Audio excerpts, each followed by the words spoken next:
امیر علیہ السلام عرض ہے کہ جیسے اگر آپ نے جو تکبیر کہنے کا فرمایا تو یہ بھی ہوتا ہے کہ ہاتھ باندھ کے اللہ اکبر، یہ طریقہ نہیں ہے.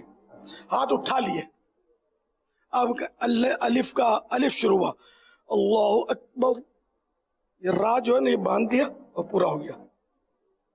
یہ سب پریکٹس کرنی پڑے گی. ہم لوگوں کی پریکٹس نہیں ہے، اس لیے وہ اور توجہ نہیں ہوتی تو رونگ نمبر لگتے رہتے ہیں. اعلیٰ حضرت رحمۃ اللہ تعالی علیہ نے ایک بڑا پیارا نقطہ بیان فرمایا کہ یہ ناف کے نیچے زور سے تھوڑا زور دینا ہے. خیر اتنا زور کی کہیں بھی نہیں دینا ہوتا جو خشوع کے لیے رکاوٹ بنے، یہ تھوڑا دبا کے رکھنا ہے. تو یہ وسوسے غالباً یہ فرمایا کہ یہ نیچے سے دل کی طرف آتے ہیں، یہ وسوسوں سے یہاں مطلب یہ رکاوٹ بنے گا. اور ناف کے نیچے، یہ ناف یہ گول گول کچھ ہوتا ہے نا پیٹ پر، اس کو ناف بولتے ہیں. قیام میں پہلی رکعت میں تو ثنا اعوذ بسم اللہ یہ پوری پڑھ کے سورۃ الفاتحہ پڑھنی ہے اور سورت پڑھنی ہے. اگر امام کے پیچھے ہیں تو ثنا پڑھیں گے جب تک امام نے قراءت شروع نہیں کی. قراءت شروع کی تو اب نہیں پڑھ سکتے. اور اگر ہم پڑھنے لگے ہیں، ادھورا بھی تو پڑھا ہے اور امام نے قراءت شروع کر دی تو واجب ہے کہ ہم اسٹاپ کر دیں اپنا پڑھنا. ورنہ یہ کہ اکیلے پڑھیں سورہ فاتحہ اور سورت ملائیں گے کوئی، اور اس طرح یہ کہ اپنی یہ رکعت اس طرح مطلب یہ قیام کی یہ ہوگی.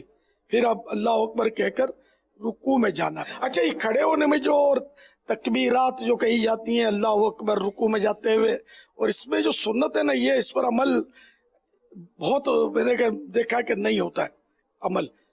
امام صاحبان خاص کر توجہ فرمائے کہ ان کا پتہ چل جاتا ہے کہ یہ عمل کر رہے ہیں یا نہیں، تو ان کا بھی عمل شاذ و نادر کسی کا ہو تو ہو اس سنت پر. تو وہ یہ ہے کہ جیسے کہ اب کھڑے کھڑے اللہ اکبر کہتے ہوئے رکوع میں جانا ہے، تو جب یہ یوں کھڑے ہیں تو اللہ اکبر کا الف نہیں بولنا ہے. اب یوں جانے کی پوزیشن بنتے ہی الف شروع ہو، اللہ اکبر. یہ پوری جب رکوع میں چلے گئے تو را یہ ختم ہو نا، پورا اللہ اکبر جو ہے نا یہ جانے کی جو بھی پوزیشن ہے اس میں اللہ اکبر پورا ہو. یہ نہیں کہ وہ رکوع میں جا کر وہ آدھا اکبر اکبر کہا یا اس طرح نہیں، را پورا ہو جائے اس پہ. میرے رکوع کو مت دیکھیے گا، یہ تو اونچا تھا اور سب کو بولتا پیٹ بیچ، تو میرے ٹانگیں اور یہ مسائل ہیں میرے، تو اس لیے اب وہ میرے سے وہ میں تو کرسی پر بیٹھ کر نماز پڑھتا ہوں. تو حاجی امین ماشاءاللہ ابھی تک اس ایج کو نہیں پہنچے جس پر میں پہنچا ہوں.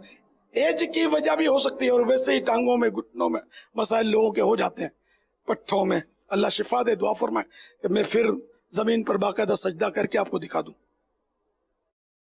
اس طرح مردوں کو یوں کرنا نہیں ہے، یہ یوں کرنا ہے کہ بالکل یہ اسٹیٹ میرا ہاتھ جا رہا ہے نا، نہیں کونی نکلنی نہیں چاہیے، بالکل یہ سیدھے ہوں. ادھر کا ہاتھ بھی بالکل سیدھا نہیں، اس طرح نہیں، وہ مضبوطی سے یہ جھک کر گھٹنوں کو پکڑیں گے نا ایک دم مضبوطی سے، تو یہ بالکل یہ دیکھو یہ پیٹھ اور یہ سر اونچے نیچے نہ ہو، گردن پیٹھ یہ سب ایک سیدھ میں ہو. پانی کا پیالہ رکھ دیں تو یہ پانی اس میں سے نہ گرے، بھرپور پیالہ ہو. تو اس طرح یہ ماشاءاللہ دیکھو پیٹھ بالکل بچھی ہوئی ہے، تو اس طرح یہ رکوع کرنا ہے. اکثریت کو رکوع کرنا نہیں آتا ہوتا، وہ اس طرح نہیں کرتے. وہ بیچاروں کی کینچیاں ہاتھ کی بنی ہوتی ہیں، کسی کی سر آگے نکلا ہوتا ہے، کسی کی پیٹھ آگے پیچھے ہوتی ہے. تو یہ صحیح طریقہ یہ ہے. البتہ یہ کہ یہ سنتیں ہیں سب، ورنہ اتنا بڑھایا کہ ہاتھ گھٹنے تک پہنچ گئے تو رکوع کا یہ ادنا درجہ ہے یہ ہو جائے گا رکوع. اچھا بعض لوگ ہاتھ جو ہے نا اپنا وہ یوں رکھتے ہیں، یہ نہیں، بلکہ یہ انگلیاں پھیلا دیں اور گھٹنوں کو پکڑ لیں وہ مضبوط. یہ اس طرح نہیں رکھیں، یہ جو ہے اس طرح جو رکھتے ہیں، نہیں اس طرح نہیں، چار انگلیاں ایک طرف ایک انگوٹھا ایک طرف، اس طرح نہیں، بلکہ یوں. اور رکوع میں دیکھنا ہے، رکوع میں یہ پاؤں کے پنجوں کا جو اوپر کا حصہ ہے نا اس کی طرف دیکھنا ہے، یہ حصہ جو ہے نا اس پر نظر رکھنی ہے. یہ پورا انگلیوں سمیت یہ جیسا بھی ہے نا کہ پشت قدم لکھا غالباً یعنی پاؤں کی پیٹھ انگلیوں کے بعد آئے گی نا پیٹھ پشت قدم پر نظر رہے ماشاء اللہ. اب سمیع اللہ لمن حمیدہ کہتے ہوئے کھڑا ہونا ہے. جیسے یہ اٹھنے کی پوزیشن جیسے لی سمیع اللہ لمن حمیدہ یہ ہاتھ جو ہے نا یہ پورا میں سیدھا ہو گیا تو میری آنکھ ختم ہوئی. یہ سنت یہ بغیر پریکٹس کا نہیں آئے گا یہ بہت پریکٹس کرنی پڑے گی. اکیلے بھی شاید مشکل ہوگا ایک آپ کا اور محتسب ایک دوست ہو ساتھی ہو اسلامی بھائی ہو مبلغ ہو دونوں ایک دوسرے سے درست کروا. آپ کو بھی لگے گا مجھے مسائل بہت آتے ہیں پوری بہار شریعت گھول کر پی لیے لیکن جب تک مشق نہیں کریں گے نا شاید یہ نہیں آئے گا. یہ آئے گا اللہ کی توفیق سے غور کرنے سے سیریس لینے سے آئے گا. لوگ سیریس نہیں لیتے تو نہیں آتا. جب یہ رکوع سے اٹھتے ہیں سمیع اللہ لمن حمیدہ تو فوراً یہ کپڑے جو ہے نا وہ آگے یا پیچھے سے نماز میں کپڑا اٹھانا اس کو تو بہار شریعت میں مکروہ تحریمی لکھا ہے. مکروہ تحریمی جو ہے نا ناجائز و گناہ اس کے آسان مطلب یہ ہے. مکروہ تحریمی جہاں بھی بولا جائے گا تو وہ ناجائز و گناہ ہوتا ہے اس پر جہنم کے عذاب کی حقداری ہے. اس لیے وہ مکروہ تحریمی عمل نہیں ہونا چاہیے. تو آگے سے کپڑے اٹھاتے سجدے میں جاتے ہوئے یوں اٹھاتے ہیں کپڑے چاہے ایک ہاتھ سے اٹھایا چاہے دو ہاتھ سے اٹھایا مکروہ تحریمی ہو جائے گا.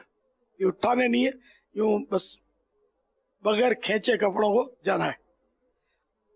ہم جب اٹھتے ہیں تو بعض اوقات یہ بالکل سر بھی اوپر آنکھیں بھی اوپر یہ نہیں سب نارمل ہو. سمیع اللہ لمن حمیدہ کہہ کر کھڑے ہوں گے واجب ہے سیدھا کھڑا ہونا. بعض اوقات کیا کرتے ہیں رکوع سے سمیع اللہ لمن حمیدہ اللہ اکبر یوں چلے جاتے ہیں یہ بھی واجب چھوٹے گا. یہ کر کے اور یوں کر کے اور یوں بس سیدھے کھڑے نہیں ہوتے تو گناہ گار ہوں گے کہ واجب چھوٹا ان کا. جب رکوع سے اٹھنے کی پوزیشن لینے لگے اور سمیع اللہ لمن حمیدہ یہ کھڑے ہو گئے تو یہ ہاں پوری ہو گئی. ٹھیک ہے نا یہ اس کو تسمیع بولتے ہیں تسمیع. اچھا اب کھڑے کھڑے آپ نے کہنا ہے ربنا لک الحمد یا کہنا ہے اللہم ربنا لک الحمد یا کہنا ہے اللہم ربنا ولک الحمد. تو بہتر ہے اللہم ربنا ولک الحمد یہ بہتر ہے. یہ کھڑے کھڑے کہنا ہے یہ ہلتے جلتے نہیں کہ رکوع میں جاتے آتے یہ پورا کیا نہیں پورا یہ کھڑے کھڑے کہنا ہے. اب تھوڑا سا بھی جب اللہ اکبر کے سجدے میں جا رہے ہیں نا تو الف اس وقت شروع ہوگی کہ جب وہ آپ نے تھوڑی پوزیشن لی سجدے میں جانے کے لیے. اللہ اکبر صلو علی الحبیب صلی اللہ تعالی علی محمد.